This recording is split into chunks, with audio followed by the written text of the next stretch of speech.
Right, today we're going to give you a little video presentation or PowerPoint presentation on how you can probably, by learning a few words, avoid getting caught. So we'll start off by saying that the following procedure applies for a summons to appear in court or for any commercial document sent to your name. Now, in this presentation we're going to show you what a name is and what an identity is, so it's all about the name. Most people don't understand what a summons is, so they panic and race out to hire a lawyer. Is that your best option?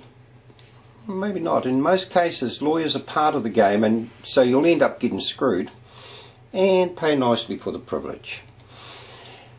So how can you avoid going to court? It's all about the words.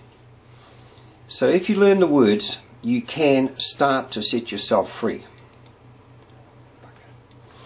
Probably the two things that you will need more than anything else to get you started are that a Roman court, or the courts that we know, do not operate according to any true rule of law, but by presumptions of the law. So if you don't rebut those presumptions, they become fact and they stand as the truth in law. So get that very, very clear. Rebut the presumptions and they have no standing. If you don't rebut them, they become fact. And the other thing is to know who you are and who you are not. Once you get those two things fixed firmly in your head, then you're on the right way to setting yourself free. Okay, so if you go down to your local bank and grab a copy of this book, The Code of Banking Practice, you can see my one's fairly well read. It's pretty wrinkly, but you can go down to the bank and get a nice brand new one. And in there you're going to find some very, very interesting things. Down there you can see where we've highlighted it. It'll become more apparent in the next slide, but in this code, we, our and us means your bank. So here it is a bit. You should be able to see it a bit clearer. In this code, we, our, or us means your bank.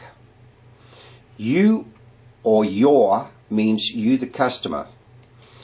You'll need to understand this because this is a code and it can only be cracked if you know the keys. So now what we're doing is we're cracking the code for you. The banking code is telling us how we should refer to ourselves. The code is telling us that if we refer to ourselves as we, our, or us, then we are the bank.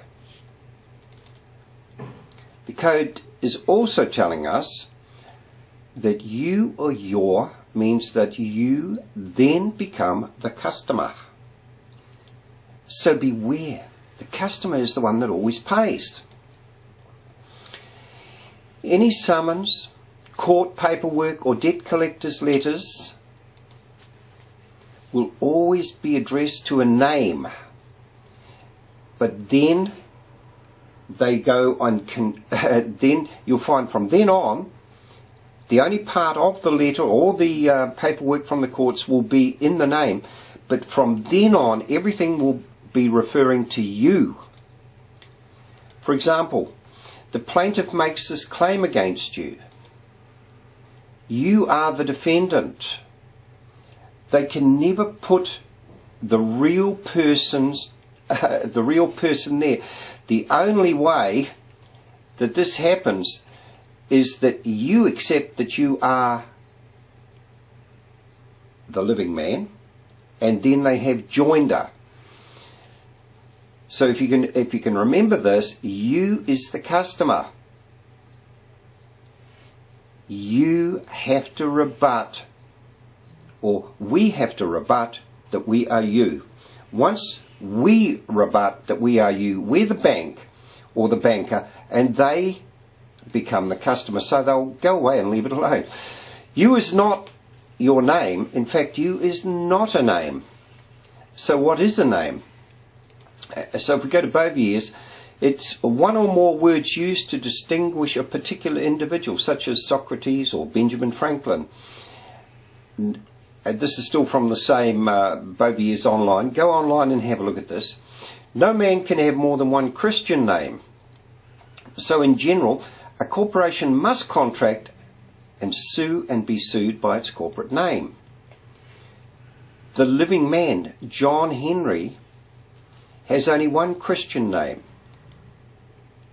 The artificial name, John Henry Doe, in general, a corporation, exists by contract, sues and is sued by its corporate name. In case you missed it, John Henry is the living man and cannot be summoned to court.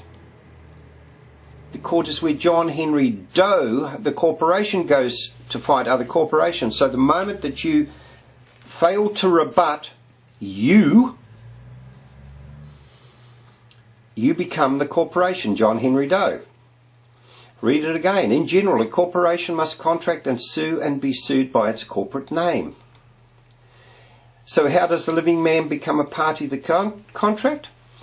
By thinking words like you are referring to him. By hiring a lawyer to defend him. By replying to the claim and not rebutting it or arguing with it. By allowing the police to arrest him.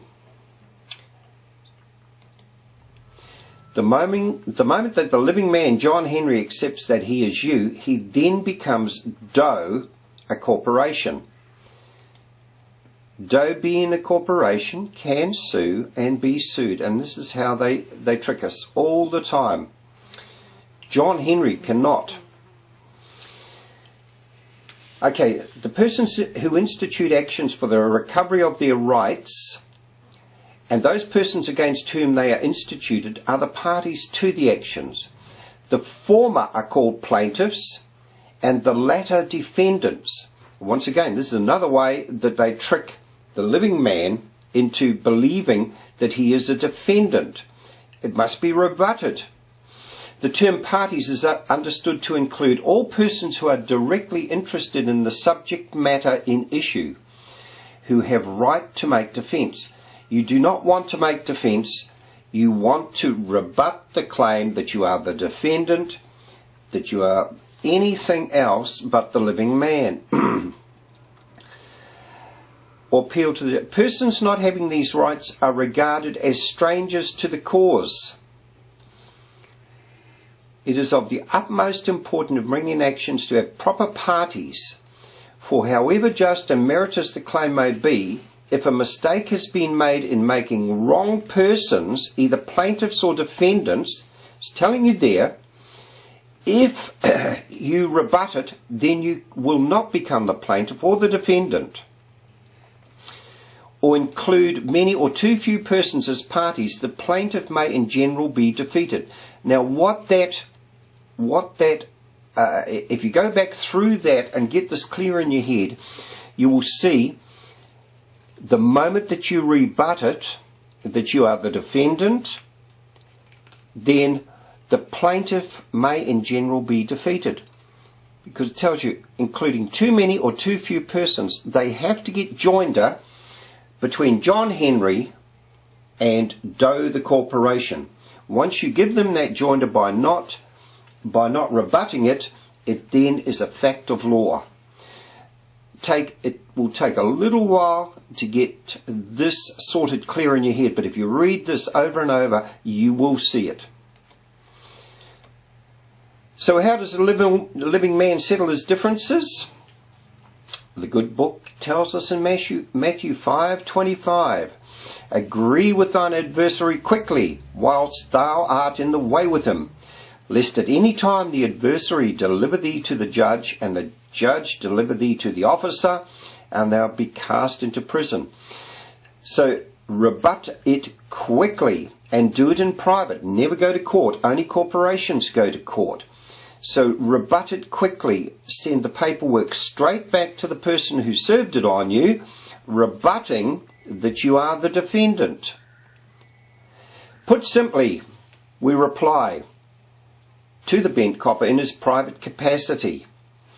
And we say, John Henry in his inherent jurisdiction accepts your claim for value and offers to settle in the private upon bent copper providing satisfactory proof to substantiate his claim that the claim was addressed to you but was served on John Henry. It's that simple. So Bent Copper is now required to testify under his own full commercial liability that John Henry is you, and of course they cannot do that. So you rebut their claims right there and then. They have to go away. All they're doing is coming in as mercantile agents and raiding your trust account, making you the customer so that you pay.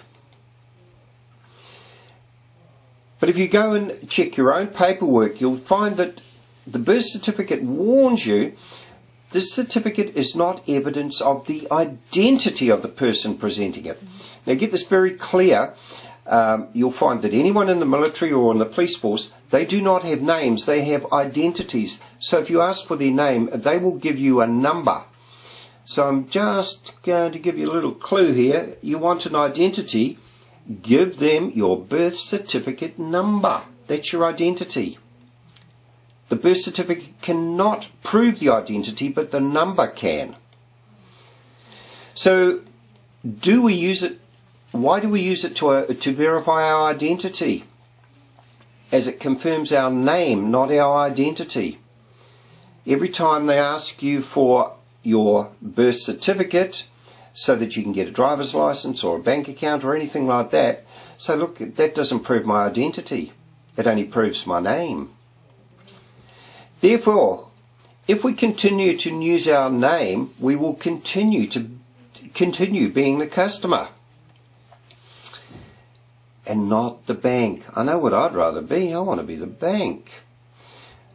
Learn the words. Stop using me or I. It's we, our, or us to show your true identity. Me or I is the name. And never be you. I wouldn't want to be you.